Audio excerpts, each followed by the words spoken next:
In the precious name of our Lord Jesus Christ. നമ്മുടെ കർത്താവായ യേശുക്രിസ്തുവിന്റെ നാമത്തിൽ പ്രിയ സഹോദരി സഹോദരന്മാരെ നിങ്ങൾ എല്ലാവർക്കും സ്നേഹവന്ദനം. I consider it a privilege again to be able to speak to you from the word of God. ദൈവവചനത്തിൽ നിന്ന് നിങ്ങളോട് സംസാരിക്കുവാൻ ഇടയാകുന്നത് ഒരു പദവിയായി ഞാൻ കണക്കാക്കുകയാണ്.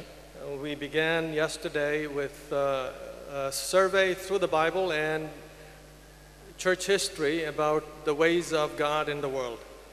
സഭാചരിത്രത്തിലൂടെയും ദൈവവചനത്തിലൂടെയും ദൈവത്തിൻ്റെ പ്രവർത്തനങ്ങളെക്കുറിച്ച് കഴിഞ്ഞ ദിവസം നാം ഒരു അവലോകനമാണ് നടത്തിയത്.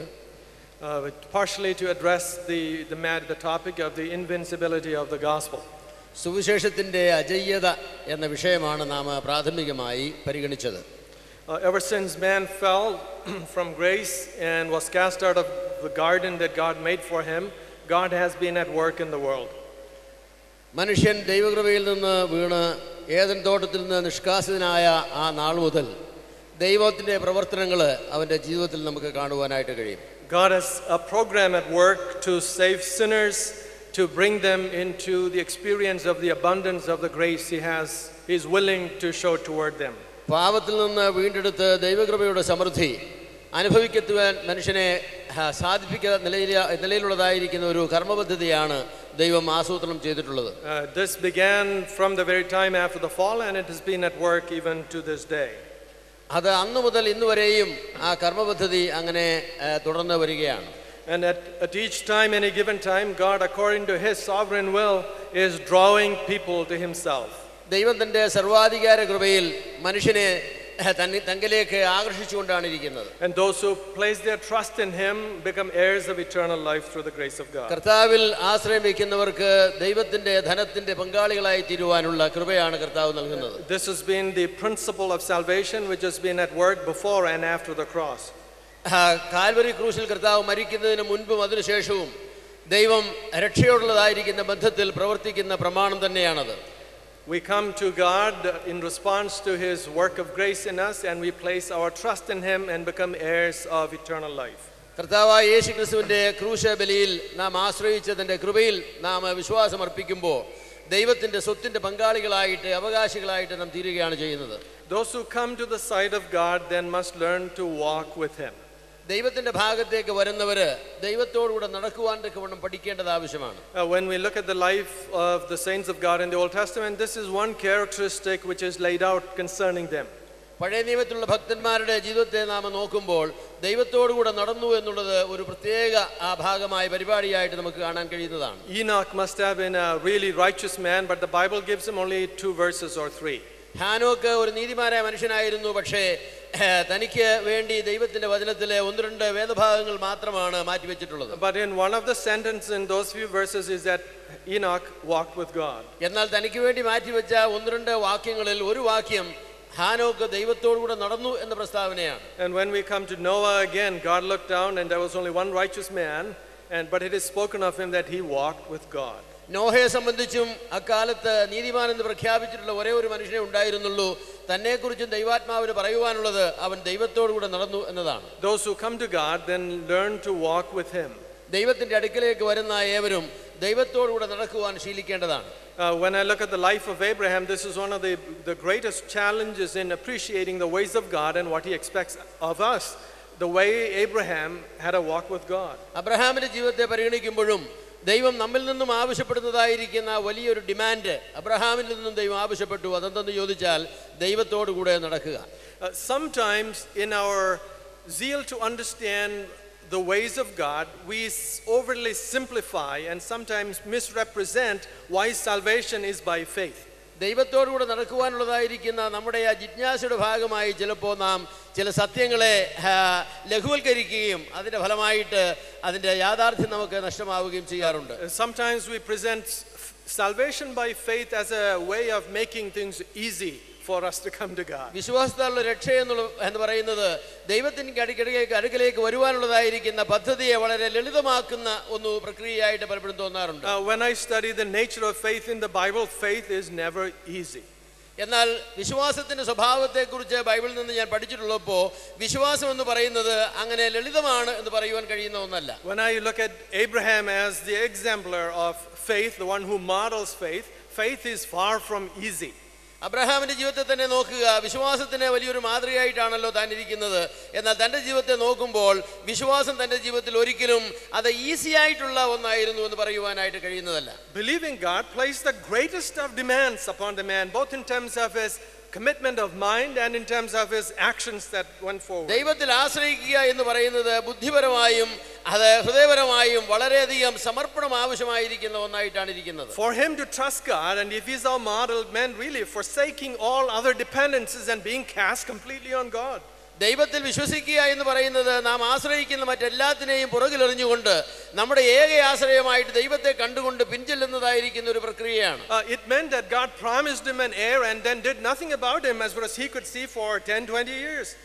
ദൈവം തനിക്ക് വാഗ്ദത്തം ചെയ്തതായിരിക്കുന്ന അവകാശങ്ങളെ കുറിച്ച് പറയുമ്പോൾ അടുത്ത അനേക ദശാബ്ദങ്ങളിലേക്ക് ആ അവകാശങ്ങൾ യാഥാർത്ഥ്യമാകുന്ന യാതൊരു ലക്ഷണവും തന്നെ താൻ കണ്ടിരുന്നില്ല. And yet he had to believe. എന്നാൽ അതേസമയം തന്നെ ദൈവം പറഞ്ഞതെല്ലാം അക്ഷരം പ്രതി വിശ്വസിക്കുവാൻ ആവശ്യമായിരുന്ന ഒരു സാഹചര്യമായിരുന്നു. Nothing had happened for many years, but God brings him outside and shows him the stars and says, your offspring is going to be as many as the stars of heaven. ആകാശത്തിലെ നക്ഷത്രങ്ങളെ കാണിക്കുവാൻ തക്കവണ്ണം ദൈവം അവനെ പുറത്തു കൊണ്ടുവന്ന് നിന്റെ സന്തതി ഇതുപോലെ ആകുമെന്ന് പറഞ്ഞിട്ട് എത്ര വർഷങ്ങളിലേക്ക് ഒന്നും സംഭവിക്കാത്തതായിരിക്കുന്ന ഒരു സാഹചര്യമാണ് ഉണ്ടായത്.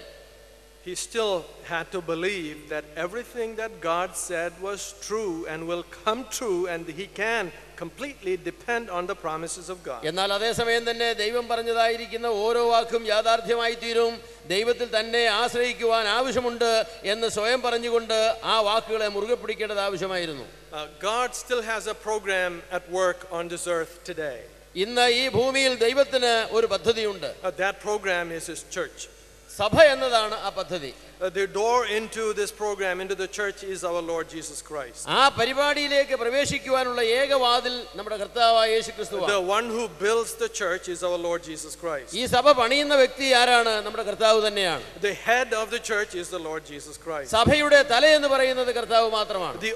The object of the devotion and the love and the affection of the church is the Lord Jesus Christ. സഭയുടെ മുഴുവൻ ശ്രദ്ധയും ആരാധനയും കർത്താവായ യേശുക്രിസ്തുവിൽ തന്നെ അർപ്പിക്കേണ്ടതാണ്. The central focus of all of God's program for what is on earth is his son who came and became like one of us, our Lord Jesus Christ. ഈ ഭൂമിയിലേക്ക് വന്ന് നമ്മിൽ ഒരാളെ പോലെ ആയിത്തീർന്നതായിരിക്കുന്ന കർത്താവായ യേശുക്രിസ്തു മാത്രമാണ് ഈ സഭയാകുന്ന പരിപാടിയുടെ കേന്ദ്രീയമായിരിക്കുന്ന ശ്രദ്ധേയമായിരിക്കുന്ന point. Quite some time ago, some people who call themselves witnesses of the true God but aren't, they came knocked on my door. യഥാർത്ഥ ദൈവത്തിന്റെ സാക്ഷികളെന്ന് സ്വയം അവകാശപ്പെട്ടുകൊണ്ട് യഥാർത്ഥ്യം തന്നെ അവരല്ലെന്ന് നമുക്കറിയാം. അങ്ങനെയുള്ള ചില ആളുകൾ സഹോദരന്റെ വാതിൽ വന്ന് ഒരിക്കൽ മുട്ടുകയുണ്ടായി. I had them come in and talk for a while. അവരോടകത്ത് കയറിയിരിക്കുവാനായിട്ട് പറഞ്ഞു. അല്പസമയം അവരുമായിട്ട് സംഭാഷണത്തിൽ ഏർപ്പെട്ടു. So they explained to me what they believed. അവരെന്താണ് വിശ്വസിക്കുന്നത് എന്ന് സഹോദരനുമായിട്ട് അവർ പങ്കുവച്ചു. So I said to him, so what you really are saying is that God is deserving of more honor than Jesus Christ. അപ്പോൾ എന്നിട്ട് ഞാൻ ചോദിച്ചു, കർത്താവായ യേശുക്രിസ്തു അർഹിക്കുന്നതിനേക്കാൾ കൂടുതൽ ബഹുമാനം ദൈവത്തിന് കൊടുക്കണമെന്നാണോ നിങ്ങൾ പറയുന്നത്? So the man was very happy because I understood what his central thought was. എൻ്റെ ആ ചോദ്യം അവന് വളരെ ഇഷ്ടപ്പെട്ടു. കാരണം അവൻ പറയുന്നത് എന്താണ് എന്ന് സഹോദരൻ മനസ്സിലായല്ലോ എന്ന നിലയിൽ. So then I took him to the Gospel of John chapter 5. എന്നിട്ട് ഞാൻ ആ മനുഷ്യനെ യോഹന്നാന്റെ സുവിശേഷം 5-ാം അധ്യായത്തിലേക്ക് കൊണ്ടുവന്നു. God has given all judgment to the Son so that all may honor the Son even as they honor the Father. ന്യായവിധി മുഴുവനും പിതാവ് പുത്രന് നൽകിയിരിക്കിയാൽ പിതാവിനെ എങ്ങനെ ബഹുമാനിക്കുന്നു അതുപോലെ തന്നെ പുത്രനെയും ബഹുമാനിക്കണമെന്നുള്ള ഭാഗം ഞാൻ അവരെ കാണിച്ചു കൊടുത്തു.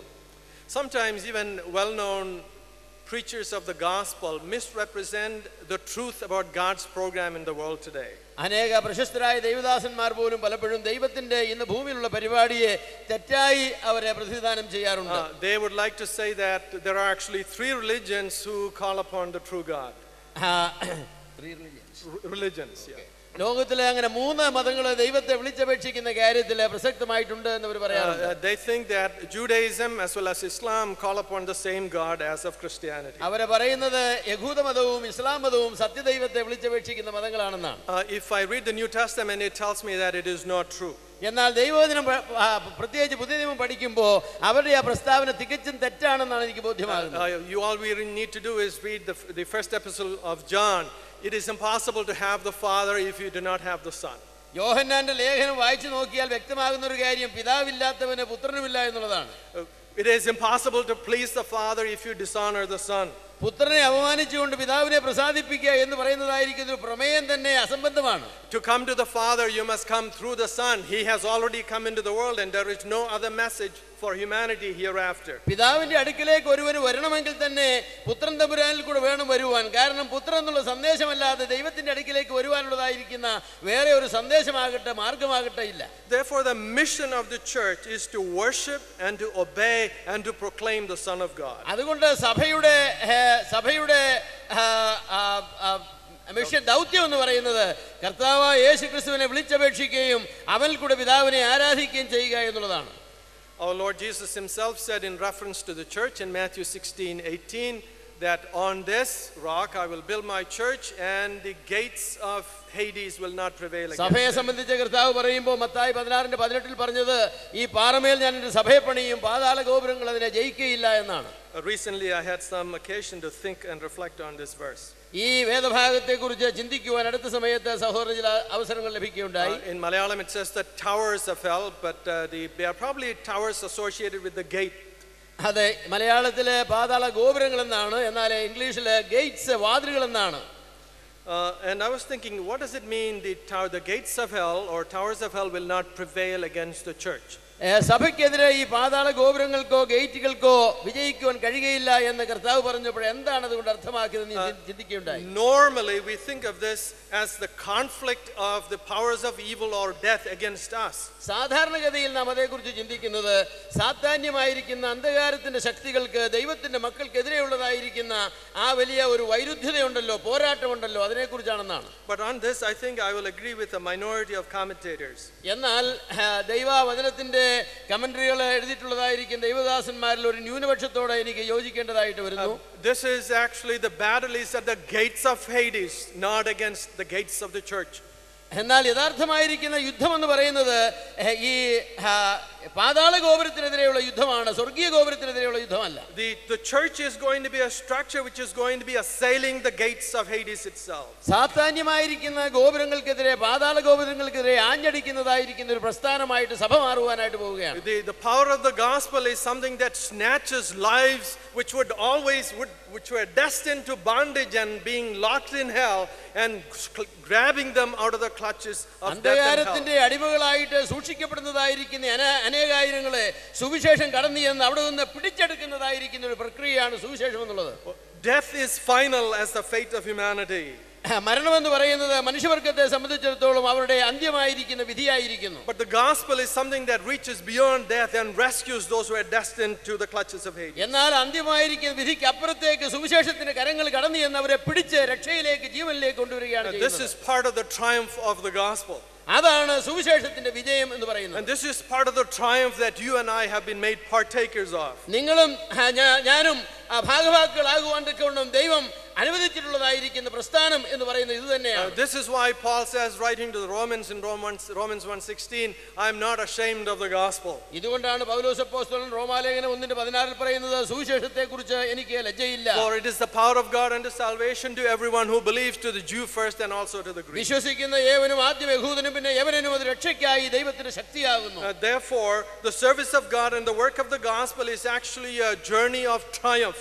അതുകൊണ്ട് സുവിശേഷത്തിന്റെ ശുശ്രൂഷ എന്ന് പറയുന്നത് വാസ്തവത്തിൽ വിജയത്തിന്റെ ഒരു വലിയ ശുശ്രൂഷയാണ്. It is a celebration of victory. അത് വിജയത്തിന്റെ വലിയൊരു ആഘോഷമായിട്ടാണ് ഇരിക്കുന്നത്. This is why in 2 Corinthians 2:14 Paul says that the Lord always leads us in triumph.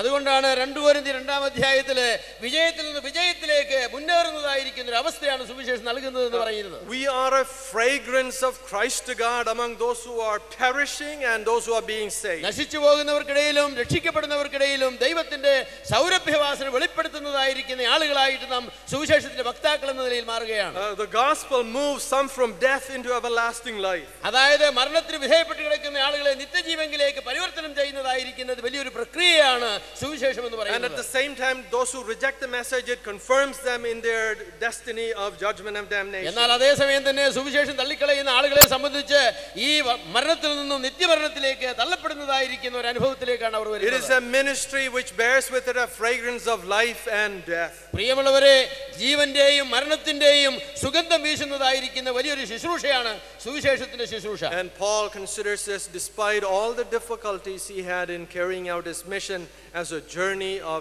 triumph. സുവിശേഷ ഘോഷത്തിൽ പൗലോസ് അനുഭവിക്കേണ്ടി വന്നതായിരിക്കുന്ന എല്ലാ പ്രതികൂലങ്ങളുടെയും മധ്യത്തിൽ തനിക്ക് പറയുവാനുള്ളത് അത് ഒരു ഘോഷയാത്രയാണ്, വിജയത്തിന്റെ യാത്രയാണ് എന്നാണ്. Therefore, if we are servants of Christ, we have been brought into something that is ultimately going to triumph. പ്രിയമുള്ളവരെ, സുവിശേഷത്തിന്റെ ശുശ്രൂഷകന്മാർ എന്ന നിലയിൽ ദൈവം നമ്മെ വിളിച്ചിരിക്കുന്നത് വിജയത്തിന്റെ പങ്കാളിത്തത്തിലേക്ക്, വിജയത്തിൽ നിന്ന് വിജയത്തിലേക്ക് മാർച്ച് ചെയ്യുന്ന വലിയൊരു ശുശ്രൂഷയുടെ ഭാഗമായിട്ടാണ്. And we need to move on, continue to live, continue to serve, continue to work for Christ with our hope constantly in front of us. അതുകൊണ്ട് നമുക്ക് മുൻപിലുള്ളതായിരിക്കുന്ന പ്രത്യാശയിൽ നമ്മുടെ കണ്ണുകൾ നട്ടുകൊണ്ട് നാം ഈ സുവിശേഷത്തിന്റെ ശുശ്രൂഷയിൽ മുന്നേറേണ്ടത് ആവശ്യമാണ്.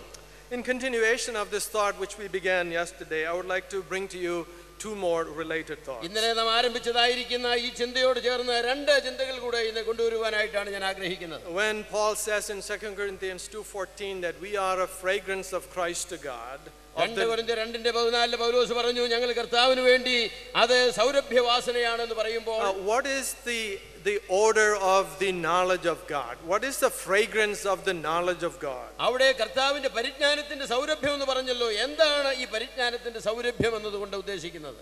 And secondly, രണ്ടാമത്, it is a question which is always important for us as we see everything else that goes on in the name of Christ. കർത്താവായ യേശുക്രിസ്തുവിന്റെ നാമത്തിൽ ഇന്ന് നടക്കുന്നതായിരിക്കുന്ന അനേക കാര്യങ്ങളെ കാണുമ്പോൾ നാം എന്താണ് ചിന്തിക്കേണ്ടത്? What is the experience that God offers us if we follow after Christ? കർത്താവിനെ വിശ്വസ്തമായി അനുഗമിച്ചാൽ നമുക്ക് ദൈവം വാഗ്ദത്തം ചെയ്യുന്നതായിരിക്കുന്ന അനുഭവം എന്താണ്? So what is the fragrance of the knowledge of God? അതുകൊണ്ട് കർത്താവിന്റെ പരിജ്ഞാനത്തിന്റെ സൗരഭ്യം എന്ന് പറയുന്നത് എന്താണ് എന്ന് നമുക്ക് ചിന്തിക്കാം. And what is the experience that God offers me, guarantees me, if I am to follow after? അവനത്തിനെ വിശ്വസ്തമായി കർത്താവിനെ അനുഗമിക്കുന്നവർക്ക് ദൈവം നൽകുന്നതായിരിക്കുന്ന അനുഭവം എന്താണ്? So let's go back to the passage I read with you yesterday in Romans chapter 8. റോമാലേഖനം 8-ാം അധ്യായത്തിൽ ഇന്ന് നിങ്ങളെ വായിച്ചു കേൾപ്പിച്ചതായിരിക്കുന്ന വേദഭാഗത്തിലേക്ക് നമുക്ക് തിരിച്ചു പോകാം. In Romans 8, this is actually a passage that speaks about the new life and the triumph that we have in the new life through Christ. നമുക്കുള്ളതായിരിക്കുന്ന നവ്യജീവനും ആ ജീവന്റെ വിജയത്തെയും കുറിച്ച് പറയുന്നതായിരിക്കുന്ന ഒരു വേദഭാഗമാണിത്. When we think about the fragrance of the knowledge of God, ദൈവത്തിന്റെ പരിജ്ഞാനത്തിന്റെ സൗഗന്ധത്തെക്കുറിച്ച് നാം ചിന്തിക്കുമ്പോൾ, what is it that lets the world know that we know God? ദൈവത്തെ നാം അറിയുന്നു എന്ന് ലോകത്തെ നമുക്ക് അറിയിക്കുവാനുള്ളതായിരിക്കുന്ന ഒരു മാധ്യമമായിട്ടാണ് ഇതിരിക്കുന്നത്. We want to ask a question: what is it that the world must see to identify us as children of God? ദൈവത്തിന്റെ മക്കളെന്ന് ലോകം നമ്മെ തിരിച്ചറിയുവാൻ തക്കവണ്ണം നമ്മിൽ അവർ ദർശിക്കേണ്ടതായിരിക്കുന്ന മൂല്യം എന്താണ്? In Romans, before we come to know, let me actually pause for a second.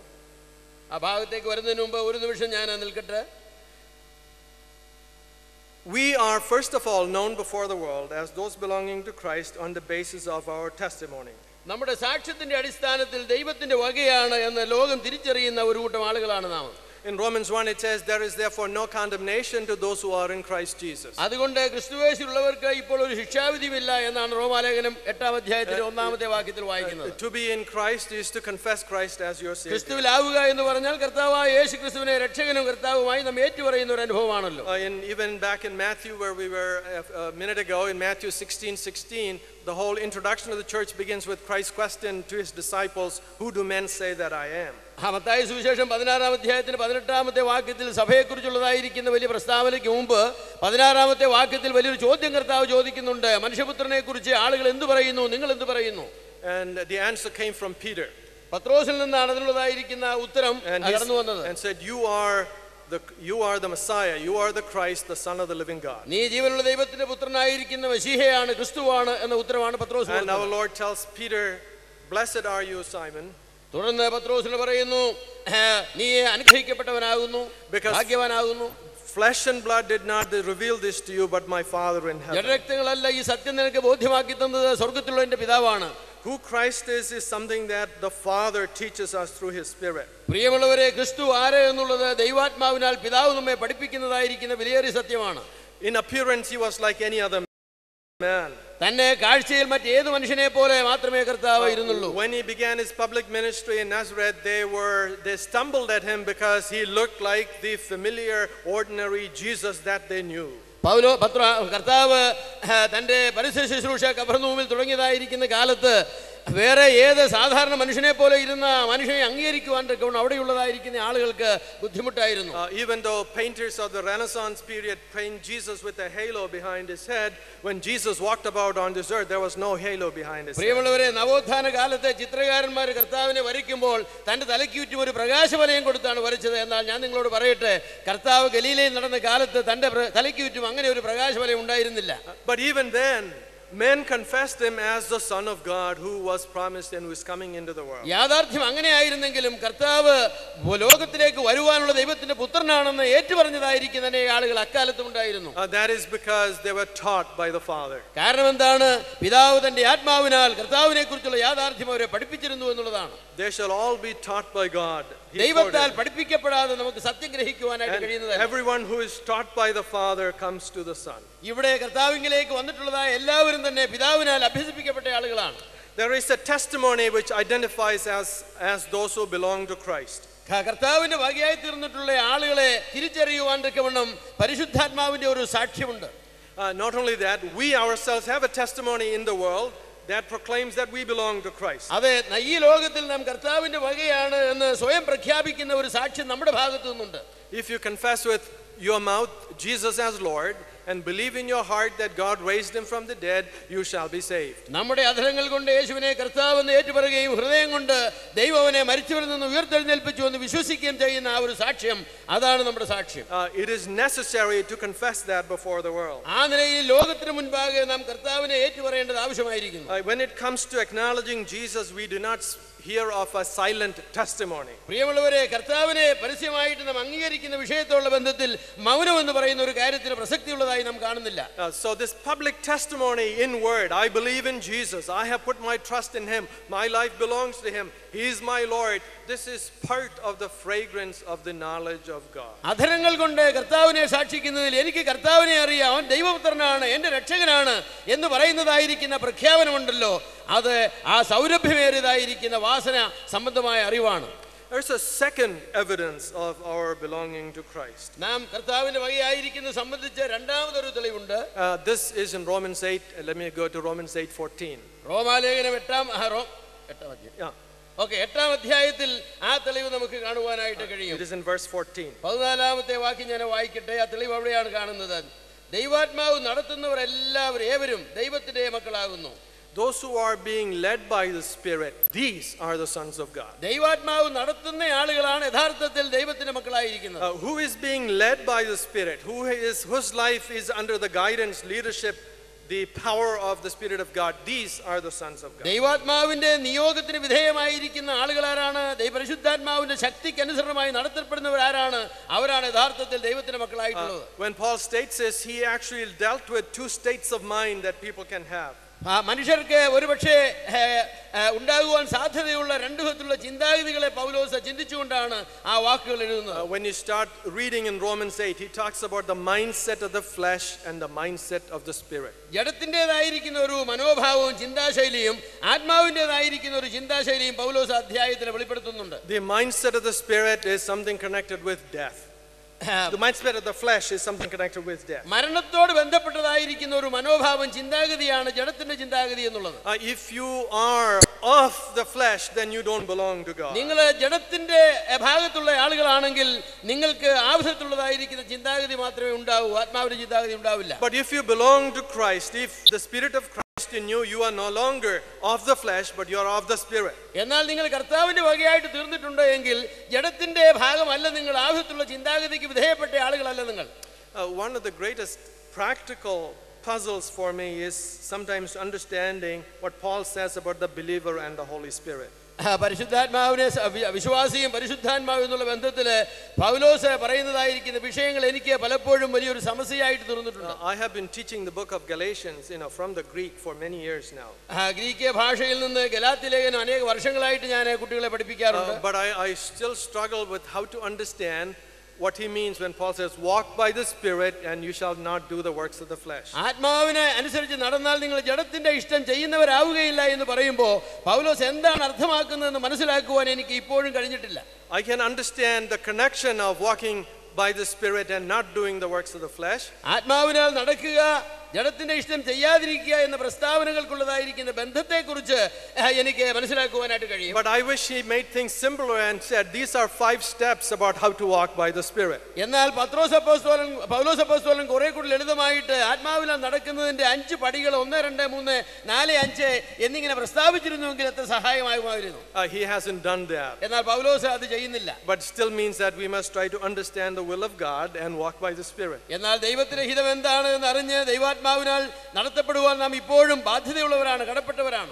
Coming to Christ means committing yourself to a transformation of life by the Spirit of God. കർത്താവിലേക്ക് വരിക എന്ന് പറഞ്ഞാൽ ദൈവാത്മാവിനാൽ രൂപാന്തരത്തിലുള്ളതായിരിക്കുന്ന ഒരു അവസരം, അതിനുള്ളതായിരിക്കുന്ന ഇടം നൽകി ദൈവത്തിന് സമർപ്പിക്കുക എന്നുള്ളതാണ്.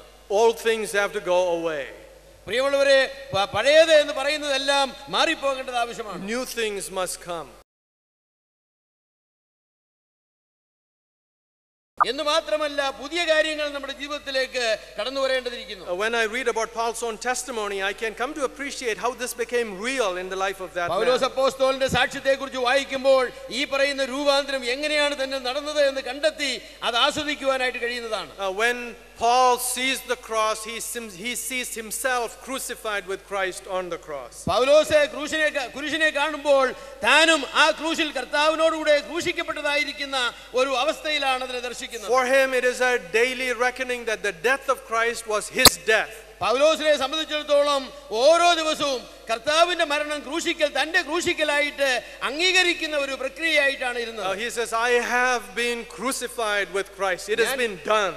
ഞാൻ ക്രിസ്തുവിനോടുകൂടെ ക്രൂശിക്കപ്പെട്ടിരിക്കുന്നു, അതൊരു യാഥാർത്ഥ്യമായിരിക്കുന്നു. It is no longer I who live, but Christ lives in me. ഇനി ജീവിക്കുന്നത് ഞാനല്ല, ക്രിസ്തു എന്നിൽ ജീവിക്കുന്നു. The life that I now live in the flesh, I live by faith in the Son of God who loved me and gave himself for me. ഇന്ന് ഞാൻ ജഡത്തിൽ ജീവിക്കുന്നത് ഞാനല്ല, എന്നെ സ്നേഹിച്ച് എനിക്ക് വേണ്ടി സ്വയം ഏൽപ്പിച്ചു കൊടുത്ത കർത്താവായ യേശുക്രിസ്തുവാണ് എന്ന് പൗലോസ് പ്രഖ്യാപിച്ചു. There is a reckoning. പ്രിയമുള്ളവരെ, അതുകൊണ്ട് അംഗീകരിക്കുന്ന എണ്ണുന്ന ഒരു യാഥാർത്ഥ്യമുണ്ട്. There is a yielding. അവണ്ണം തന്നെ വിധേയപ്പെടുത്തി കൊടുക്കുന്ന സമർപ്പിക്കപ്പെടുന്ന ഒരു യാഥാർത്ഥ്യം. And there is an outworking.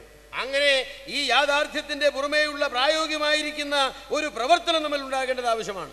We are a fragrance of God in this world. ഈ ലോകത്തിലെ കർത്താവായ യേശുക്രിസ്തുവിന്റെ പരിജ്ഞാനത്തിന്റെ സൗരഭ്യമാണ് നാം എന്ന് പറയുന്നത്. A fragrance of the knowledge of God. ദൈവത്തെ സംബന്ധിച്ചുള്ള പരിജ്ഞാനത്തിന്റെ ഒരു വെളിപ്പെടുത്തലാണ് നമ്മുടെ ജീവിതം. Coming to God means something has changed in me that must become manifest to those around me. പ്രിയമുള്ളവരെ, കർത്താവിലേക്ക് വരിക എന്ന് പറഞ്ഞാൽ എൻ്റെ ജീവിതത്തിൽ അടിസ്ഥാനപരമായ ചില വ്യത്യാസങ്ങൾ വരികയും ആ വ്യത്യാസം ലോകത്തിന് മനസ്സിലാകത്തക്ക നിലയിൽ കാണിച്ചു കൊടുക്കുകയും ചെയ്യുവാൻ കഴിയേണ്ടതാണ്. I can contribute nothing to the work of Christ that he did on my behalf. എനിക്ക് വേണ്ടി കർത്താവ് ചെയ്യുന്ന പ്രവർത്തനങ്ങൾക്ക് പകരമായി എനിക്ക് ഒന്നും ചെയ്യുവാനായിട്ട് കഴിയുന്നില്ല. He had to die for me. എനിക്ക് വേണ്ടി അവൻ മരിച്ചേ മതിയാകുമായിരുന്നു. The renewal which he effects in me contributes nothing to my justification. എന്ന് മാത്രമല്ല, എന്നിൽ ദൈവം വരുത്തുന്നതായിരിക്കുന്ന നവീകരണമുണ്ടല്ലോ, നീതീകരണമുണ്ടല്ലോ, അതിനുവേണ്ടി എനിക്ക് ഒന്നും ചെയ്യുവാനായിട്ട് കഴിയുന്നതല്ല. But it is a logical requirement of coming to Christ and coming to know the living God. എന്നാൽ കർത്താവായ യേശുക്രിസ്തുവിലേക്ക് വരികയും ദൈവത്തെ അറിയുകയും ചെയ്യുന്നതിന്റെ താത്വികമായിരിക്കുന്ന ഒരു വശമായിട്ടാണ് അതിരിക്കുന്നത്. I say these things because I want to address the question, what is it really that Christians experience? പ്രിയമുള്ളവരെ, ഇന്ന് വിശ്വാസികൾ യഥാർത്ഥത്തിൽ അനുഭവിക്കുന്ന യാഥാർത്ഥ്യം എന്താണ് എന്ന് നിങ്ങളോട് പറയുന്നതിന്റെ ഭാഗമായിട്ടാണ് ഞാൻ ഈ യാഥാർത്ഥ്യങ്ങൾ നിങ്ങൾ മുന്നിൽ വെക്കുന്നത്. See, we have been brought into touch with the unseen world. നമുക്ക് അദൃശ്യമായിരിക്കുന്ന ഒരു ലോകത്തിന്റെ യാഥാർത്ഥ്യമായിട്ട് അത് കണ്ടുമുട്ടുവാൻ, അതിനെ സ്പർശിക്കുവാനുള്ള അനുഭവമാണ് ദൈവം നമുക്ക് നൽകിയിരിക്കുന്നത്. For me, this is the most amazing thing about what has happened to me through the gospel. സുവിശേഷ മുഖാന്തരം എന്റെ ജീവിതത്തിൽ വന്നതായിരിക്കുന്ന രൂപാന്തരത്തിന്റെ ഏറ്റവും മാർമികമായ പ്രാധാന്യമുള്ള വശം എന്ന് പറയുന്നത് ഈ അദൃശ്യമായിരിക്കുന്ന യാഥാർത്ഥ്യങ്ങളുമായി ഞാൻ കണ്ടുമുട്ടുക എന്നുള്ളതാണ്. I have come to know the creator of the universe. ഈ പ്രപഞ്ചത്തിന്റെ സൃഷ്ടാവായ ദൈവത്തെ കണ്ടുമുട്ടുവാൻ, അറിയുവാൻ എനിക്ക് അവസരം ലഭിച്ചിരിക്കുന്നു. I know him. അവനെ അറിയും, എനിക്ക് അറിയാമെന്ന് പറയുവാൻ ഇന്ന് സാധിക്കും. And he is someone who revealed himself through history in real time and real place as I read through the pages of God's word. ദൈവത്തിന്റെ വചനത്തിന്റെ പേജുകൾ വായിക്കുന്ന വിധത്തിൽ കാലത്തിങ്കൽ യാഥാർത്ഥ്യമായി, ചരിത്രത്തിൽ യാഥാർത്ഥ്യമായി ദൈവം ജീവിതത്തിൽ യാഥാർത്ഥ്യമായി തീർന്നിരിക്കുകയാണ്. Often when people talk about God, God for them is an idea. പലപ്പോഴും മനുഷ്യർ ദൈവത്തെക്കുറിച്ച് പറയുമ്പോൾ ദൈവം എന്ന് പറയുന്നത് അവരെ സംബന്ധിച്ചിടത്തോളം കേവലം വ്യക്തിപരമല്ലാത്ത ഒരു ആശയമായിട്ട് മാത്രം ഇരിക്കുകയാണ്. It is a concept to discuss.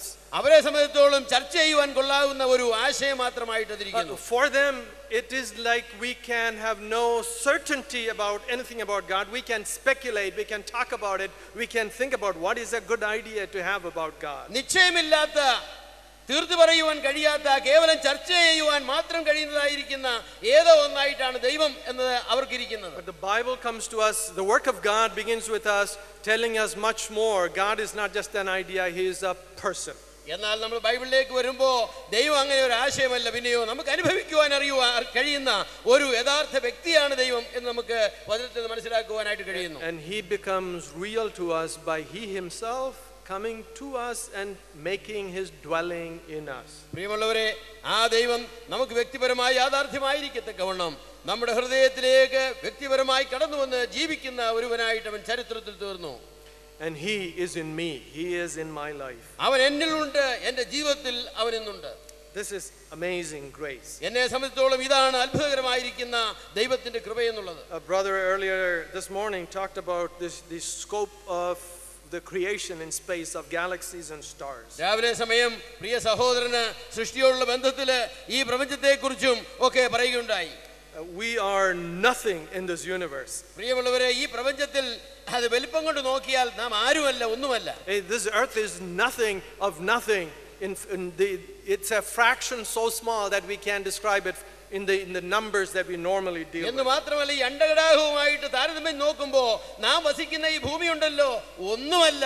ഈ പ്രപഞ്ചത്തിന്റെ ഭാഗം വെച്ച് നോക്കിയാൽ അതൊരു ദശാംശം പോലും പറഞ്ഞ് തീർക്കുവാൻ തക്കവണ്ണം വലിപ്പമുള്ള ഒന്നല്ല. But it is here God created someone in his image and placed. എന്നാൽ ഈ ഭൂമിയിൽ ദൈവത്തിന്റെ സാദൃശ്യത്തിൽ ദൈവം ഒരു വ്യക്തിയെ സൃഷ്ടിച്ചാക്കി. And we came from him. ആ മനുഷ്യനിൽ നിന്ന് നാം എല്ലാം ഉളവായി. And then God himself purposed and became like one of us in this minuscule spot in the universe. പ്രിയമുള്ളവരെ, ദൈവത്തിന്റെ സൃഷ്ടിയായിരിക്കുന്ന ഈ ബൃഹത്തായിരിക്കുന്ന അണ്ഡകടാഹത്തിൽ നമ്മെ പോലെ ഒരാളായിട്ട് ദൈവം തന്നെ ജഡം ധരിച്ചു വന്നു എന്നുള്ളതാണ് യാഥാർത്ഥ്യം. And then he is pleased to walk with me. എന്നോടുകൂടെ നടക്കുവാൻ അവന് പ്രസാദമായിരിക്കുന്നു. He is pleased for me to walk with him. എന്ന് മാത്രമല്ല, തന്നോടുകൂടെ നടക്കുവാൻ അവൻ എന്നെയും അനുവദിക്കുകയാണ്. I can talk to him and he hears me. അത് എനിക്ക് അവനോട് സംസാരിക്കുവാനും ഞാൻ പറയുന്നത് കേൾക്കുവാനും അവന് മനസ്സായിരിക്കുന്നു. And he speaks to me through his word and bringing me conviction about the things I need to understand. എന്ന് മാത്രമല്ല, ദൈവവചനത്തിൽ കൂടെ അവൻ എന്നോട് സംസാരിക്കുകയും എനിക്ക് ബോധ്യപ്പെടേണ്ട വിഷയങ്ങളെക്കുറിച്ച് ചർച്ച ചെയ്യുകയും ചെയ്യുന്നവനാണ്. Oh, we must greatly esteem the grace of God into which you and I have been brought. പ്രിയമുള്ളവരെ, നിങ്ങൾക്കും എനിക്കും നൽകിയിരിക്കുന്ന ദൈവകൃപയെക്കുറിച്ച് നാം വളരെയധികം ആസ്വദിക്കേണ്ടതും നന്ദിയുള്ളവരായിരിക്കേണ്ടതുമാണ്. And having come to know this God who is beyond this world of ours, sometimes we are seeking more confirmations than the Bible prescribes for us. പ്രിയമുള്ളവരെ, നമുക്ക് അപ്രാപ്യമായിരിക്കുന്ന ഈ പ്രപഞ്ചത്തിന്റെ അനന്തങ്ങളിലേക്ക് കടന്നു ചെന്ന് ദൈവത്തെ പിടികൂടുവാനായിട്ട് ശ്രമിക്കുമ്പോൾ ദൈവത്തിന്റെ വചനം നമ്മെ അനുവദിക്കുന്നതിനപ്പുറത്തേക്ക് നാം കടന്നു പോവുകയാണ് ചെയ്യുന്നത്. God is already with us. ദൈവം നമ്മോടുകൂടെ ഇന്ന് ഉണ്ട്. God is very real to us through his word. ദൈവത്തിന്റെ വചനത്തിൽ കൂടെ ദൈവം നമുക്ക് വളരെ യാഥാർത്ഥ്യമായിരിക്കുന്നു. God is giving some evidence of the reality of his presence and his work in us. എന്ന് മാത്രമല്ല, നമ്മിലുള്ള ദൈവത്തിന്റെ സാന്നിധ്യവും പ്രവർത്തനവും സംബന്ധിച്ച് ദൈവം നമുക്ക് ധാരാളം തെളിവുകൾ നൽകിയിട്ടുണ്ട്. And so here I want to come to a point I mentioned yesterday but did not discuss, that the principal evidence of the power of God in us is the transformation of our life into godly character. ഇന്നലെ ഞാൻ പരാമർശിച്ചെങ്കിലും വിശദീകരിക്കുവാൻ വിട്ടുപോയതായിരിക്കുന്ന ഒരു കാര്യം പറയട്ടെ. ദൈവം നമ്മിൽ ഉണ്ട് എന്ന് പ്രവർത്തിക്കുന്നുണ്ട് എന്നുള്ളതിന് ഏറ്റവും വലിയ തെളിവ് എന്താണ്? നമ്മുടെ ജീവിതങ്ങളിൽ വന്നിട്ടുള്ളതായിരിക്കുന്ന രൂപാന്തരങ്ങളാണ്. If I need an experience, the experiences prescribed by God is the transformation of my character. ദൈവം നമ്മിൽ നിന്നും ആവശ്യപ്പെടുന്ന ആ തെളിവ് എന്ന് പറയുന്നത് നമ്മുടെ വ്യക്തിപരമായിരിക്കുന്ന ജീവിതങ്ങളിൽ വരുന്നതായിരിക്കുന്ന ആ രൂപാന്തര അനുഭവമാണ്. Those who walk by the Spirit, these are the sons of God. ദൈവത്തിന്റെ ആത്മാവിനാൽ നയിക്കപ്പെടുന്നവരുണ്ടല്ലോ, അവരാണ് ദൈവത്തിന്റെ മക്കൾ.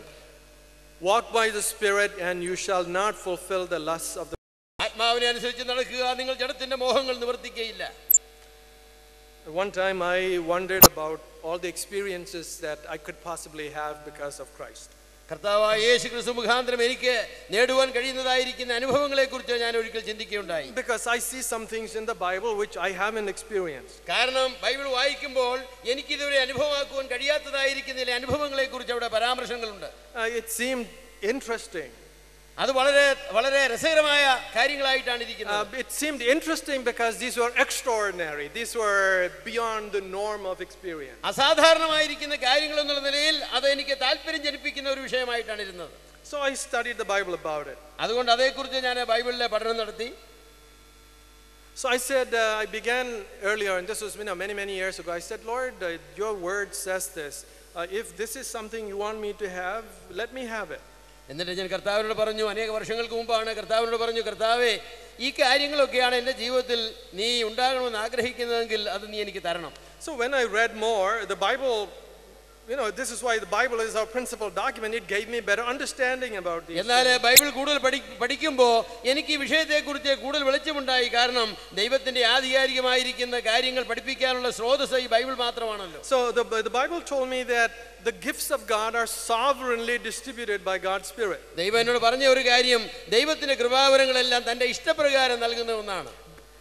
They are given by Him and they are given according to His pleasure. അത് ദൈവത്താൽ നൽകുന്നതാണെന്ന് മാത്രമല്ല, ദൈവത്തിന് ഇഷ്ടമുള്ളതുപോലെ നൽകുന്നതുമാണ്.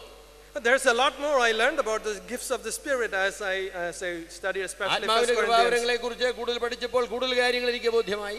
The purpose of the gifts were really not for our sake, but for the edification of the church. എന്ന് മാത്രമല്ല, ഈ കൃപാവരങ്ങളുടെ ലക്ഷ്യമെന്ന് പറയുന്നത് എൻ്റെ നന്മയല്ല, പിന്നെയോ സഭയുടെ നന്മയാണ്. And then I found that they were ranked. There were better gifts and there were lesser gifts. എന്ന് മാത്രമല്ല, പ്രയോജനമുള്ള ഉന്നതമായിരിക്കുന്ന കൃപാവരങ്ങളും അത്രത്തോളം പ്രയോജനമില്ലാത്തതായിരിക്കുന്ന കൃപാവരങ്ങളിൽ തന്നെ ഉണ്ട് എന്ന് എനിക്ക് മനസ്സിലായി. And then I read the kind of things I was eager about were kind of things which were being abused, and Paul was saying, don't do this in the church. എന്ന് മാത്രമല്ല, കൂടുതൽ പഠിച്ചപ്പോൾ ഞാൻ കൂടുതൽ അറിയുവാൻ താല്പര്യപ്പെട്ടതായിരിക്കുന്ന കൃപാവരങ്ങളെല്ലാം തന്നെ അനേകരും മിസ്യൂസ് ചെയ്യുന്ന, abuse ചെയ്യുന്ന കൃപാവരങ്ങളാണ് എന്നും എനിക്ക് മനസ്സിലായി. And then he was actually telling them, this other one that you don't care for, that is more important than this other, that the ones that you are getting excited about. കൂടുതൽ പഠിച്ചപ്പോൾ മനസ്സിലായ ഒരു കാര്യം, പലരും അവഗണിച്ച് കളയുന്നതായിരിക്കുന്ന കൃപാവരങ്ങളുണ്ടല്ലോ, ദൈവത്തിന്റെ ദൃഷ്ടിയിൽ അവയാണ് ഏറ്റവും പ്രാധാന്യമേറിയ കൃപാവരങ്ങൾ. So I asked what am I to do?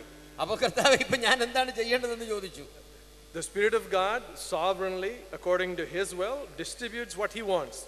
പരിശുദ്ധാത്മാവ് തന്റെ ഇഷ്ടപ്രകാരം ആർക്ക് കൊടുക്കണമെന്ന് ആഗ്രഹിക്കുന്ന കാര്യങ്ങൾ കൊടുക്കുന്നു. If I am to desire something, the things I was fixated on were not on the list of things to desire after. ഇനിയും ഞാൻ ആഗ്രഹിക്കണമെങ്കിൽ തീർച്ചയായിട്ടും ദൈവാത്മാവ് വിലയേറിയതെന്ന് പറയുന്ന കാര്യങ്ങളാണ് ആഗ്രഹിക്കുന്നത്. അവയൊന്നും എന്റെ ചിന്തയിലേക്ക് പ്രാധാന്യമെന്ന് തോന്നിയ കാര്യങ്ങളുമല്ല. And then I opened my eyes and saw a few more things in the world where these things were being held very high. ലോകത്തെ വിലയേറിയതായി കണക്കാക്കുന്ന ചില കാര്യങ്ങൾ ഞാൻ ഗണിച്ചു. About 20 years ago, I think, Christianity in America was brought to great shame.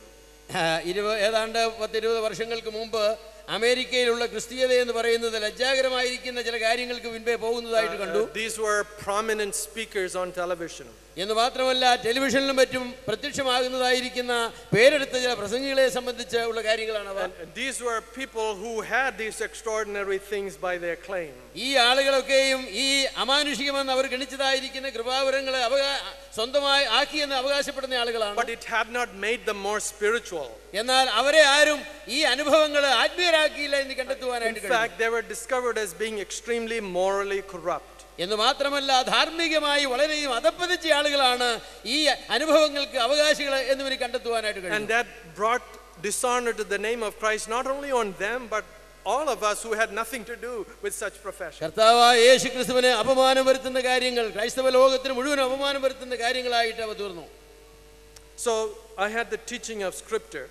അതുകൊണ്ട് ദൈവവചനത്തിന്റെ ഉപദേശത്തിലേക്ക് തിരിച്ചു വരുവാനിടയായി. So for me, I had the teaching of Scripture as first line of evidence to consider. അതുകൊണ്ട് എനിക്ക് അന്വേഷണത്തിന് ആധാരമായിട്ട് ദൈവവചനം തന്നെ സ്വീകരിക്കേണ്ടത് ആവശ്യമായി വന്നു.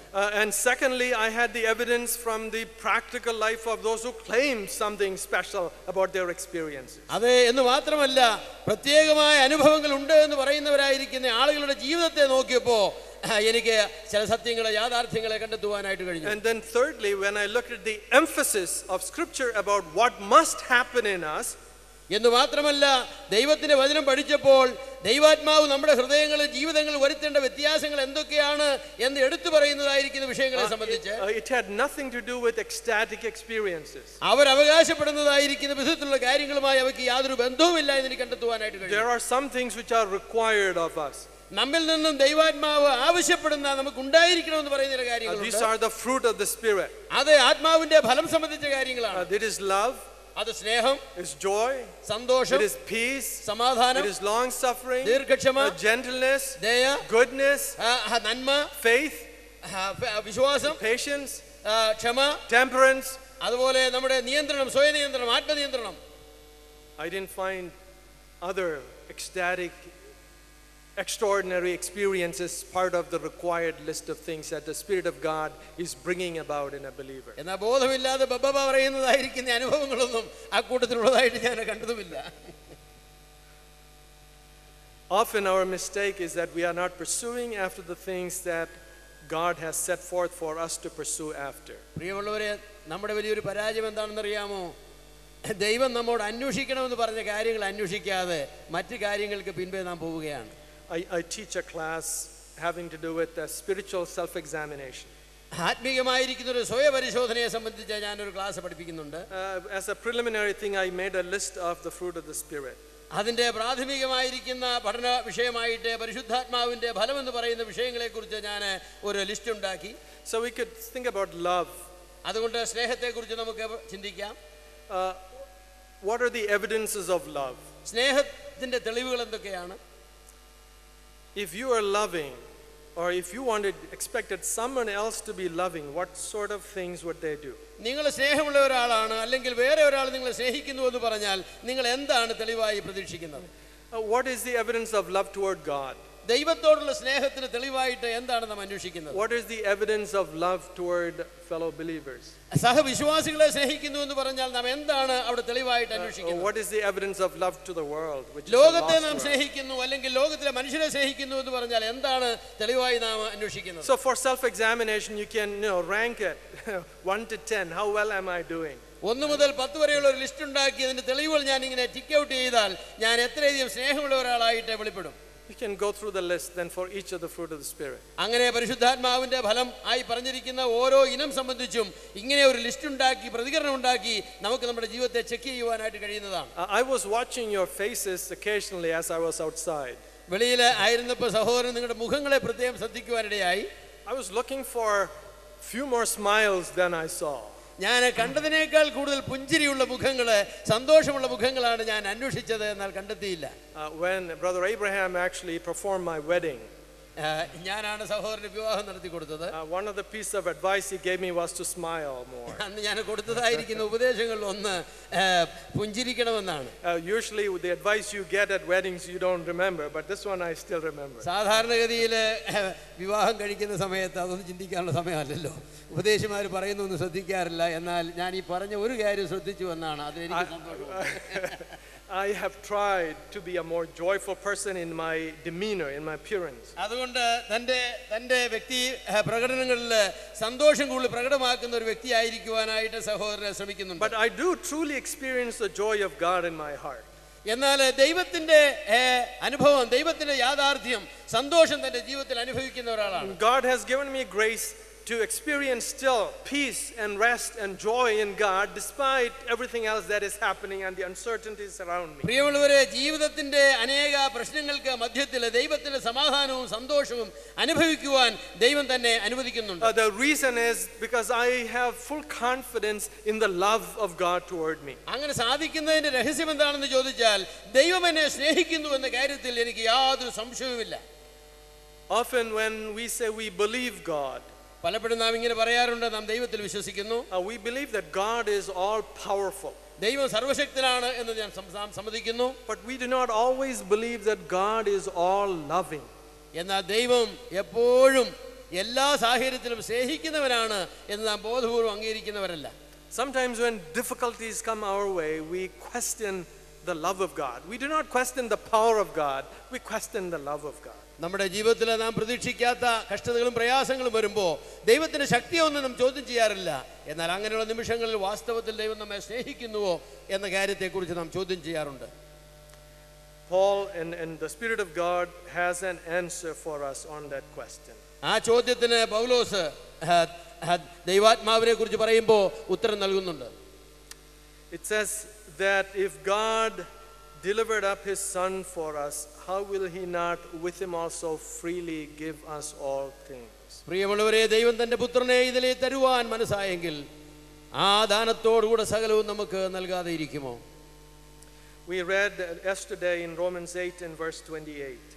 ഇന്നലെ റോമാലേഖനം 8-ാം അധ്യായത്തിന്റെ 28-ാമത്തെ വാക്യം വായിക്കുകയുണ്ടായി. God causes all things to work together for good for those who love God, who are the called according to his purpose. ദൈവനിർണയപ്രകാരം വിളിക്കപ്പെട്ടവർക്ക്, ദൈവത്തെ സ്നേഹിക്കുന്നവർക്ക് തന്നെ സകലവും നന്മയ്ക്കായി കൂടി വ്യാപരിപ്പിക്കുന്ന ഒരു ദൈവമാണ് എന്ന് നാം അവിടെ വായിക്കുന്നു. What is the fragrance of the knowledge of God in the world today? ഈ ലോകത്തിലെ ദൈവത്തിന്റെ പരിജ്ഞാനത്തിന്റെ സൗരഭ്യം നാം എങ്ങനെയാണ്, ഏത് വിധത്തിലാണ് നാം നൽകുന്നത്? First of all, it is through our verbal testimony. പ്രിയമുള്ളവരെ, ഒന്നാമത് നമ്മുടെ അധരങ്ങൾ കൊണ്ടുള്ള സാക്ഷ്യം മുഖാന്തരമാണ് ആ ദൈവപരിജ്ഞാനം നാം വെളിവാക്കുന്നത്. Secondly, it is through the testimony of a transformed life. രണ്ടാമത് രൂപാന്തരപ്പെട്ടതായിരിക്കും നമ്മുടെ ജീവിതത്തിന്റെ സാക്ഷ്യം വഴിയാണ് ദൈവപരിജ്ഞാനത്തിന്റെ ആ സുഗന്ധം നാം മറ്റുള്ളവർക്ക് പകർന്നു കൊടുക്കുന്നത്. A third distinctive I would like to merely point out today comes from this statement. ദൈവപരിജ്ഞാനത്തിന്റെ മൂന്നാമത്തെ പ്രകടനമായ ഒരു കാര്യം കൂടി ഞാൻ ഒന്ന് പരാമർശിച്ചു വിടുവാൻ ആഗ്രഹിക്കുന്നു. We should be those who love the Lord Jesus Christ. കർത്താവിനെ സ്നേഹിക്കുന്ന ആളുകളായി നാം ഇരിക്കേണ്ടതാണ്. We are the called according to his purpose. ദൈവത്തിന്റെ ഇഷ്ടപ്രകാരം, പദ്ധതി പ്രകാരം വിളിക്കപ്പെട്ട ആളുകളാണ് നാം. But these the very same ones who are called according to the purpose of God are described as those who love God. പ്രിയമുള്ളവരെ, ദൈവനിർണയപ്രകാരം വിളിക്കപ്പെട്ടവർ എന്ന് പറയുന്നിടത്ത് തന്നെ ദൈവത്തെ സ്നേഹിക്കുന്നവർ എന്നുകൂടെ പ്രഖ്യാപിക്കുകയാണ്. We should be those who love the Lord Jesus Christ. അതുകൊണ്ട് കർത്താവായ യേശുക്രിസ്തുവിനെ ഉണ്മയായി സ്നേഹിക്കുന്ന ആളുകളായി തന്നെ നാം ഇരിക്കേണ്ടതാണ്. We should serve him by being committed to his plan on this earth. ഈ ഭൂമിയിൽ കർത്താവിന്റെ പരിപാടി സംബന്ധിച്ച് നാം പൂർണ്ണമായി സമർപ്പിക്കപ്പെട്ടവരായി ദൈവത്തെ നാം സ്നേഹിക്കേണ്ടതാണ്. We should love him by being committed to his church which belongs to him. കർത്താവിന്റെ വകയായിരിക്കുന്ന കർത്താവിന്റെ സഭയെ സ്നേഹിക്കുന്നവരായി നാം കർത്താവിനെ സ്നേഹിക്കുന്നവരായി. We should love him through our obedience to him by seeking his will in all things we do. നാം ചെയ്യുന്ന എല്ലാ കാര്യങ്ങളിലും ദൈവത്തിന്റെ ഹിതം എന്താണെന്ന് അന്വേഷിച്ച് അത് ചെയ്യുന്നത് വഴി നാം ദൈവത്തെ സ്നേഹിക്കുന്നവരായിരിക്കണം. We should be ones who boldly and freely testify of him when we have an opportunity. പ്രിയമുള്ളവരെ, നമുക്ക് അവസരം കിട്ടുന്ന എല്ലായ്പ്പോഴും ധൈര്യമായി ഉറക്കെ തന്നെ കർത്താവിന്റെ നാമത്തെ സാക്ഷിക്കുന്ന ആളുകളായിട്ട് നാം തീരേണ്ടതാണ്. And we should be ones who have fond, affectionate, loving thoughts about our Savior. നമ്മുടെ രക്ഷകനെ കുറിച്ച് എപ്പോഴും സ്നേഹം നിറഞ്ഞ നല്ല ചിന്തകളാൽ നിറയപ്പെട്ടവരായിട്ട് നാം ഇരിക്കേണ്ടതാണ്. He is the object of our faith and our affection. പ്രിയമുള്ളവരെ, നമ്മുടെ വിശ്വാസത്തിന്റെയും നമ്മുടെ സ്നേഹത്തിന്റെയും ലക്ഷ്യം നമ്മുടെ കർത്താവ് തന്നെയാണ്. We should be those who are unashamedly in love with the Lord Jesus Christ. യാതൊരു ലജ്ജയും കൂടാതെ ഏതൊരു സമയത്തും കർത്താവിനെ സ്നേഹിക്കുന്ന ആളുകളായിട്ട് നാം ഇരിക്കേണ്ടതാണ്. There was a time in my life when I thought it was something too proud to claim that I love the Lord Jesus Christ. കർത്താവായ യേശുക്രിസ്തുവിനെ ഞാൻ സ്നേഹിക്കുന്നു എന്ന് പറയുന്നത് ഏതോ അഭിമാനമായിട്ട് പൊങ്ങച്ചമായിട്ട് പറയാൻ കഴിയുന്ന ഒരു കാര്യമാണ് എന്ന് ചിന്തിച്ച ഒരു കാലമുണ്ടായിരുന്നു. Therefore I refrained from doing it. അതുകൊണ്ട് ഞാൻ കർത്താവിനെ സ്നേഹിക്കുന്നു എന്ന് പറയുന്നതിൽ നിന്ന് ഞാൻ പിൻവാങ്ങിയിരുന്നു, അങ്ങനെ പറയാതിരിക്കുവാൻ ശ്രദ്ധിച്ചിരുന്നു. My example was John's Gospel, where John apparently describes him constantly as the one whom Jesus loved. യോഹന്നാന്റെ സുവിശേഷത്തിൽ യോഹന്നാൻ കർത്താവിനെ സ്നേഹിക്കുന്നവരെന്ന് പറയാതെ കർത്താവ് സ്നേഹിക്കുന്നവരെന്ന് പറയുവാനാണ് യോഹന്നാൻ എപ്പോഴും ശ്രദ്ധിച്ചത്. ആ മാതൃക പിൻചെല്ലുവാനായിട്ട് സഹോദരൻ ശ്രമിച്ചു. So when I first before I started seminary, I started taking Greek class at the university. താൻ സെമിനാരിൽ പോകുന്നതിന് മുമ്പ് യൂണിവേഴ്സിറ്റിയിൽ നിന്ന് ഗ്രീക്ക് ഭാഷ പഠിക്കുവാനായിട്ട് ആരംഭിച്ചു. So there was another gentleman who was also a Christian and who was in the same class with me. ആ ക്ലാസ്സിൽ തന്നോടുകൂടെ Greek ഭാഷ അഭ്യസിച്ചതായിരിക്കുന്ന വേറെ ഒരു വിശ്വാസി ഉണ്ടായിരുന്നു. So while we were having a conversation, he said, "So you love the Lord?" അങ്ങനെ ഞങ്ങളെ സംഭാഷണത്തിൽ ഇങ്ങനെ ചോദിക്കുകയുണ്ടായി, അപ്പൊ നീ ദൈവത്തെ സ്നേഹിക്കുന്നുവല്ലേ, കർത്താവിനെ സ്നേഹിക്കുന്നുവല്ലേ? So he was identifying me as a Christian. താനെ എന്നോട് ഒരു ക്രിസ്ത്യാനി എന്നുള്ള നിലയിൽ തിരിച്ചറിഞ്ഞുകൊണ്ടാണ് അക്കാര്യം പറഞ്ഞത്. So I think I gave him my standard answer. He loves me, I think. അപ്പോൾ ഞാൻ ഉത്തരമായിട്ട് പറഞ്ഞു, കർത്താവിനെ സ്നേഹിക്കുന്നുണ്ട്. But then I kept reading the Bible. എന്നാൽ ഞാൻ ബൈബിൾ തുടർന്ന് വായിക്കുവാനിടയായി. I read the statement of Paul that everyone who does not love the Lord Jesus Christ is accursed. അപ്പോഴാണ് എന്റെ ശ്രദ്ധയിൽപ്പെട്ടത്, കർത്താവായ യേശുക്രിസ്തുവിനെ സ്നേഹിക്കാത്തവനെല്ലാം ശപിക്കപ്പെട്ടവനാണ്. So now it is a proper confession for me to make. I love the Lord Jesus Christ. അപ്പോൾ പിന്നെ കർത്താവിനെ സ്നേഹിക്കുന്നു എന്ന് പറഞ്ഞു മാത്രം നിർത്തുവാനായിട്ട് സാധിക്കില്ല. ഞാൻ ഏറ്റുപറയേണ്ടതായിരിക്കുന്ന ഒരു വലിയ ഏറ്റുപറച്ചിലാണ് ഞാൻ കർത്താവിനെ സ്നേഹിക്കുന്നു എന്നുള്ളത്. There is a difference between studying the word of God to understand it, but studying the word of God to find God's will for me to live today. അതെ, നമ്മുടെ ബുദ്ധിയെ കൂർമ്മിപ്പിക്കുവാനായിട്ട് അറിവിനു വേണ്ടി മാത്രം ദൈവവചനം പഠിക്കുന്നതും നമ്മുടെ ജീവിതങ്ങളെ രൂപാന്തരപ്പെടുത്തി അനുസരണത്തിന് വേണ്ടി വചനം പഠിക്കുന്നതും തമ്മിൽ വലിയ വ്യത്യാസമുണ്ട്. I have been teaching Greek for several years now. അനേക വർഷങ്ങളായിട്ട് ഗ്രീക്ക് ഭാഷ പഠിപ്പിക്കുകയും പഠിക്കുകയും ചെയ്യുന്ന ഒരാളാണ് സഹോദരൻ. So in the second semester of my class, I usually bring them to a favorite passage at the end of John's Gospel. യോഹന്നാന്റെ സുവിശേഷം അവസാനമുള്ളതായിരിക്കുന്ന ഒരു വാക്യത്തിലേക്ക് തന്റെ വിദ്യാർത്ഥികളെ ഈ രണ്ടാമത്തെ സെമസ്റ്ററിന്റെ അവസാനമാകുമ്പോഴത്തേക്ക് അവരുടെ ശ്രദ്ധയിലേക്ക് ആ വാക്യം കൊണ്ടുവരാറുണ്ട്. This is where the Lord has a conversation with Peter about, do you love me? പത്രോസുമായിട്ട് കർത്താവ് കടൽക്കരയിൽ വെച്ച് ചോദിക്കുന്ന ഒരു ചോദ്യമുണ്ടല്ലോ, പത്രോസേ നീ എന്നെ സ്നേഹിക്കുന്നുവോ? My purpose in bringing them is to get rid of some false understandings people have about words in Greek. ഈ ഭാഗം അവരെ ശ്രദ്ധയിലേക്ക് കൊണ്ടുവരുന്നതിന്റെ ഉദ്ദേശമെന്ന് പറയുന്നത് അനേകരും ഗ്രീക്ക് ഭാഷയിലെ പ്രയോഗത്തെ സംബന്ധിച്ചുള്ള ചില തെറ്റിദ്ധാരണകൾ മാറ്റാൻ വേണ്ടിയാണ്. I think it is, and this is actually reflected in the English version. In the Malayalam translation, one is translated sneham, the other one as priyam. അതെ, എനിക്ക് സ്നേഹമെന്നും പ്രിയമെന്നും വ്യത്യസ്തമായി പരിഭാഷ ചെയ്യുന്നതായിരിക്കുന്ന രണ്ട് വാക്കുകൾ അവിടെയുണ്ട്. Actually there are about four sets of synonyms in that passage. എന്നാൽ വാസ്തവത്തിൽ ആ ഭാഗത്ത് സ്നേഹത്തിനുള്ള 4 പര്യായങ്ങളാണ് ഉപയോഗിച്ചിട്ടുള്ളത്. For love there are 2, but there are also synonyms for feeding, tending, for sheep and lambs, and also for 2 words of knowledge. സ്നേഹത്തിന് 2 വാക്കുകൾ, എന്നാൽ ആടുകളെ മേയ്ക്കുക, കുഞ്ഞാടുകളെ പരിപാലിക്കുക മുതലായതിന് വ്യത്യസ്തമായിരിക്കുന്ന വാക്കുകൾ. So eventually I tell them all of this notion about agape being a special sacrificial love, it doesn't have good basis in the language. ഈ agape അങ്ങനെ sacrificial love ആണെന്നൊക്കെ പറയുന്നതിന് ബേസിസ് ഇല്ലെന്നാണ് സഹോദരൻ പറയുന്നത്. I can also prove it to you now if I have time. സമയമുണ്ടെങ്കിൽ അത് തെളിയിച്ചു തരാം എന്നാണ് സഹോദരൻ പറയുന്നത്. So I did this for a couple of years. ചില വർഷങ്ങൾ ഞാൻ അത് അങ്ങനെ കുട്ടികളെ പഠിപ്പിക്കും. And then one day I was driving to work. ഒരു ദിവസം ഞാൻ ജോലി സ്ഥലത്തേക്ക് ഡ്രൈവ് ചെയ്ത് പോവുകയായിരുന്നു. And then the thought struck me. പെട്ടെന്നാണ് ചിന്ത തന്റെ മനസ്സിലേക്ക് വന്നത്. I have been teaching this passage. ഈ ഭാഗം ഞാൻ കുട്ടികളെ പഠിപ്പിക്കുന്ന കാലമായിരുന്നു. I have been missing the central information, the central concern of the passage. ആ ഭാഗത്തിന്റെ കേന്ദ്രീയമായിരിക്കുന്ന ആശയം വാസ്തവത്തിൽ എപ്പോഴും സഹോദരനെ കണ്ടെത്താത്ത ഒരവസ്ഥയിലായിരുന്നു. Because the central question is not what do these words mean. അവിടുത്തെ കേന്ദ്രീയമായിരിക്കുന്ന ആശയം എന്ന് പറയുന്ന ഈ വാക്കുകളുടെ അർത്ഥമൊന്നുമല്ല. The central question is the question Christ asks of us, do you love me? അതിന്റെ കേന്ദ്രീയമായിരിക്കുന്ന ആശയം എന്ന് പറയുന്നത് ഈ വാക്കുകളുടെ കളിയൊന്നുമല്ല, നിങ്ങൾ എന്നെ സ്നേഹിക്കുന്നു എന്ന ചോദ്യമാണ്. And that is a question that is still being asked of you and me this morning. ഇന്നും കർത്താവ് നമ്മോട് ചോദിക്കുന്ന ഒരു ചോദ്യമാണ്, വാസ്തവത്തിൽ യഥാർത്ഥമായി നാം കർത്താവിനെ സ്നേഹിക്കുന്നുവോ? Do you love him? നിങ്ങൾ കർത്താവിനെ സ്നേഹിക്കുന്നുവോ? He wants to know, do you love me? നീ എന്നെ സ്നേഹിക്കുന്നുവോ എന്ന ചോദ്യം കർത്താവ് വ്യക്തിപരമായി നമ്മോട് ചോദിക്കുകയാണ്. We should be those who love the Lord Jesus Christ. പ്രിയമുള്ളവരെ, കർത്താവിനെ ഉണ്മയായി സ്നേഹിക്കുന്ന ആളുകളായി നാം ഇരിക്കേണ്ടതാണ്. We should be those who boldly testify of him in the world. ഈ ലോകത്തിൽ കർത്താവിനെ കുറിച്ച് ധൈര്യമായി സാക്ഷ്യം പറയുന്ന ആളുകളായി നാം ഇരിക്കേണ്ടതാണ്. We should be those who live out a testimony of a transformed life by the power of God, the way we live in this life. ദൈവശക്തിയാൽ രൂപാന്തരപ്പെട്ടതായിരിക്കുന്ന ആളുകളുടെ ദൃഷ്ടാന്തമായി നാം ലോകത്തിന് മുൻപിൽ നമ്മുടെ സാക്ഷ്യം നൽകേണ്ടതാണ്. And there should be place in our hearts for affection, for love for the Lord Jesus, who loved us and gave himself for our sake. പ്രിയമുള്ളവരെ, നമ്മെ സ്നേഹിച്ച് നമുക്ക് വേണ്ടി തന്നെത്താനെ ഏൽപ്പിച്ചു കൊടുത്ത കർത്താവിനെ സംബന്ധിച്ച് നമ്മുടെ ഹൃദയത്തിന്റെ ഉള്ളറയിൽ വളരെ വലിയ ഒരു സ്ഥാനം സ്നേഹമുണ്ടായിരിക്കേണ്ടതാണ്. And there's one of the things about the writings of Paul that has really spoken to me.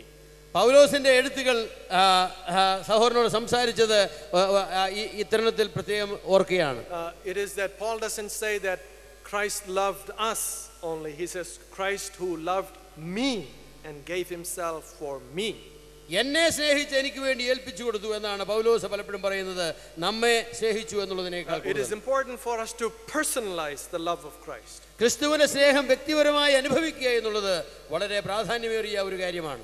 Because this is the only way that we can understand how someone could go through the life and experience he had as Paul did in the service of the gospel.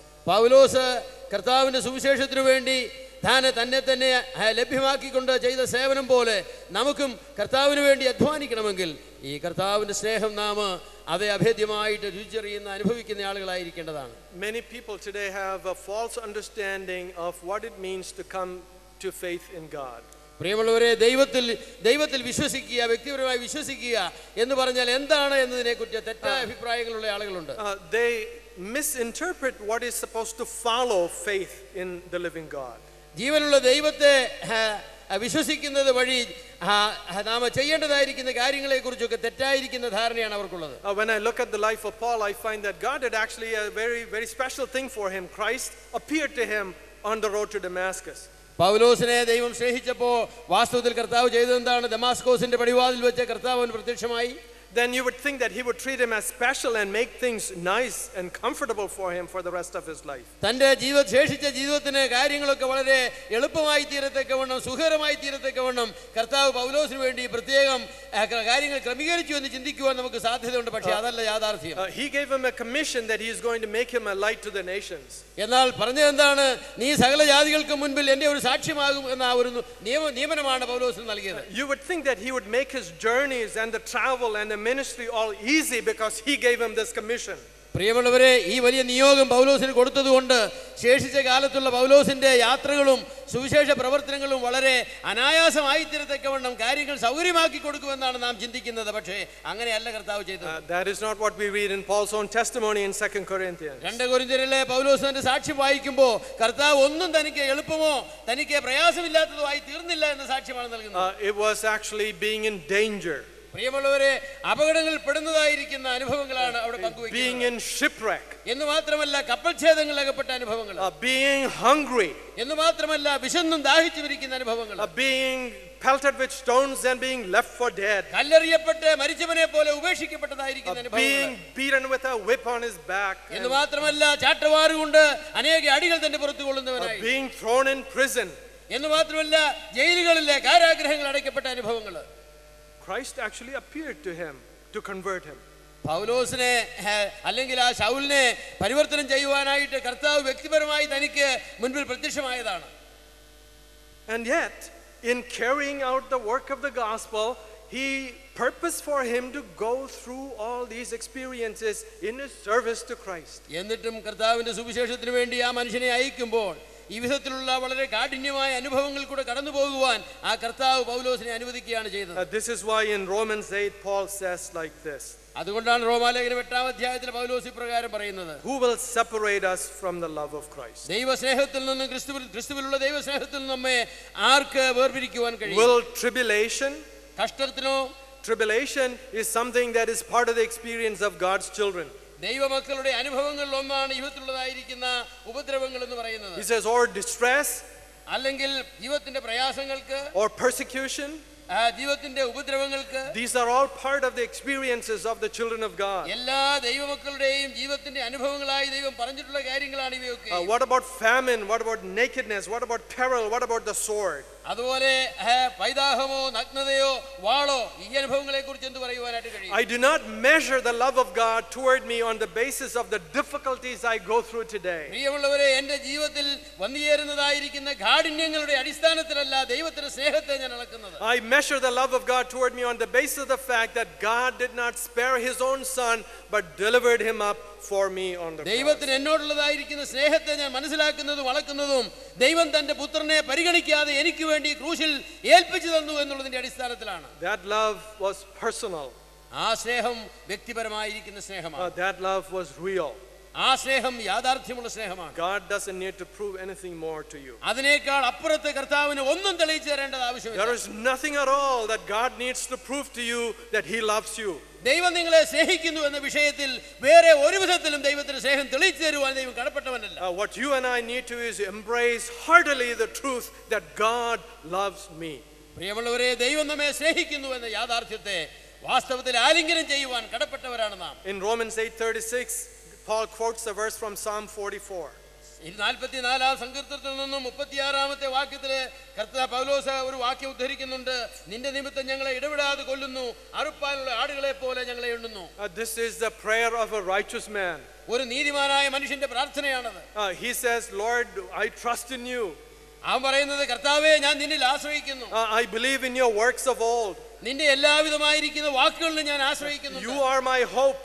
നീയാണ് എന്റെ പ്രത്യാശ. And yet you have allowed it that we are counted as sheep for slaughter. ഇങ്ങനെയൊക്കെ ആണെങ്കിലും കർത്താവേ, നീ കൊല്ലുവാനുള്ള ആടുകളെ പോലെ ഞങ്ങളെ എണ്ണുന്നു. These are not denials of the love of God. അത് ദൈവസ്നേഹത്തിന്റെ നിഷേധമുള്ള വാക്കുകളല്ല. These are opportunities for us to testify to our love of Christ as we go through the world. പ്രിയമുള്ളവരെ, നമ്മുടെ ജീവിതത്തിൽ നാം അനുഭവിച്ചതായിരിക്കുന്ന ദൈവസ്നേഹത്തെക്കുറിച്ച് ലോകത്തോട് പറയുവാൻ, സാക്ഷീകരിക്കുവാനുള്ള അവസരങ്ങളാണ് ഈ വിധത്തിലുള്ളതായിരിക്കുന്ന അനുഭവങ്ങൾ. God is someone who leads us in triumph in Jesus Christ as we are his servants. പ്രിയമുള്ളവരെ, തന്റെ ദാസന്മാരെന്നുള്ള നിലയിൽ കർത്താവായ യേശുക്രിസ്തുവിൽ കൂടെ വിജയികളായി നമ്മെ നയിക്കുന്ന ഒരു ദൈവമാണ് നമ്മുടെ ദൈവം. The gospel is something that will triumph in the world. ലോകത്തിൽ ആത്യന്തികമായി വിജയിക്കുന്നതാണ് സുവിശേഷം എന്നുള്ളത്. The triumph is not a life of convenience. എന്നാൽ സൗകര്യത്തിന്റെ ഒരു ജീവിതമല്ല ഈ വിജയം എന്ന് പറയുന്നത്. But the triumph is a love where you trust God in all things, and in doing so you come to know him a whole lot more. പിന്നെയോ യഥാർത്ഥമായിരിക്കുന്ന വിജയം എന്ന് പറയുന്നത് ജീവിതത്തിന്റെ ഏത് അനുഭവങ്ങളിലും കാഠിന്യങ്ങളിലും പ്രയാസങ്ങളിലും നാം ദൈവത്തെ അറിയുന്നു, ദൈവം നമ്മെ അറിയുന്നു എന്നുള്ളതായിരിക്കുന്ന അനുഭവത്തിന്റെ സാക്ഷ്യമാണ്. None of these experiences was able to dissuade Paul of the love that God had for him. പൗലോസിനെ നേരിട്ടതായിരിക്കുന്ന ഈ കാഠിന്യമുള്ള അനുഭവങ്ങളുണ്ടല്ലോ, അതിലൊന്നിനുപോലും ക്രിസ്തുയേശുവിലുള്ള ദൈവസ്നേഹത്തിൽ നിന്നും തന്നെ നിർബന്ധിച്ച് മാറ്റുവാനായിട്ട് കഴിയുമായിരുന്നില്ല. This morning, what do you think of God's love for you? ഇന്ന് രാവിലെ നിങ്ങൾക്ക് വേണ്ടിയുള്ള ദൈവസ്നേഹത്തെക്കുറിച്ച് നിങ്ങൾ എന്താണ് പ്രിയമുള്ളവരെ ചിന്തിക്കുന്നത്? Are you sure of it? ആ സ്നേഹത്തെക്കുറിച്ച് നിങ്ങൾക്ക് സംശയമുണ്ടോ? Are you willing to be confident of it no matter what your life's experience is going to be? നിങ്ങളുടെ ജീവിതത്തിന്റെ അനുഭവങ്ങൾ എന്തായിരുന്നാലും ദൈവം നിങ്ങളെ സ്നേഹിക്കുന്നു എന്ന വിഷയത്തിൽ നിങ്ങൾക്ക് ഉറപ്പുണ്ടോ? How God deals with his people, we have plenty of examples in the pages of the word of God. ദൈവവചനത്തിന്റെ പേജുകളിൽ ദൈവം തന്റെ മക്കളോട് ഇടപെടുന്നതിന്റെ അനേക ദൃഷ്ടാന്തങ്ങൾ നമുക്കുണ്ട്. He hasn't changed. ദൈവത്തിൽ യാതൊരു വ്യത്യാസവും വന്നിട്ടില്ല. The way he tested faith then is the way he will test faith in you തന്റെ today. ഭക്തന്മാരുടെ വിശ്വാസത്തെ അന്ന് പരിശോധിച്ചതുപോലെ നമ്മുടെയും വിശ്വാസത്തെ ദൈവം ഇന്ന് പരിശോധിക്കും. If there are testimony for you today like Job to stand with God no matter what happens to you, that is still something of value and meaning for God in heaven. പ്രിയമുള്ളവരെ, ഇയ്യോബ് തന്റെ പരിശോധനയിൽ ദൈവത്തിന്റെ സ്നേഹത്തിന് സാക്ഷിയായിരുന്നതുപോലെ നമ്മുടെയും പരിശോധനകളിൽ നമുക്ക് ദൈവത്തിന് സാക്ഷികളായിരിക്കുവാൻ കഴിയും. God is a God of amazing grace who has brought us into a knowledge of him. അത്ഭുതകരമായിരിക്കുന്ന കൃപയുടെ ഒരു ദൈവമാണ്. അവന്റെ പരിജ്ഞാനത്തിലേക്ക് ദൈവം നമ്മെ കൊണ്ടുവന്നുവല്ലോ. May he grant us the grace to walk faithfully with him in the days ahead. അതുകൊണ്ട് വരുന്ന ദിവസങ്ങളിൽ വിശ്വസ്തരായി ദൈവത്തോട് നടക്കുവാൻ ആവശ്യമായിരിക്കുന്ന കൃപ ദൈവം നമുക്ക് നൽകുമാറാകട്ടെ. Let us walk with him with joy. സന്തോഷത്തോടുകൂടെ നമുക്ക് കർത്താവിനോട് കൂടെ Let us നടക്കാം. walk with him with hope. പ്രത്യാശയോടുകൂടെ നമുക്ക് അവനോടുകൂടെ നടക്കാം. And let us love our Lord Jesus Christ to the very end. എല്ലാറ്റിനും ഉപരിയായി അന്ത്യം വരെ നമ്മുടെ കർത്താവായ യേശുക്രിസ്തുവിനെ നമുക്ക് സ്നേഹിക്കാം. May our Lord bless each one of us. നമ്മൾ ഓരോരുത്തരെയും ദൈവം ധാരാളമായി അനുഗ്രഹിക്കട്ടെ.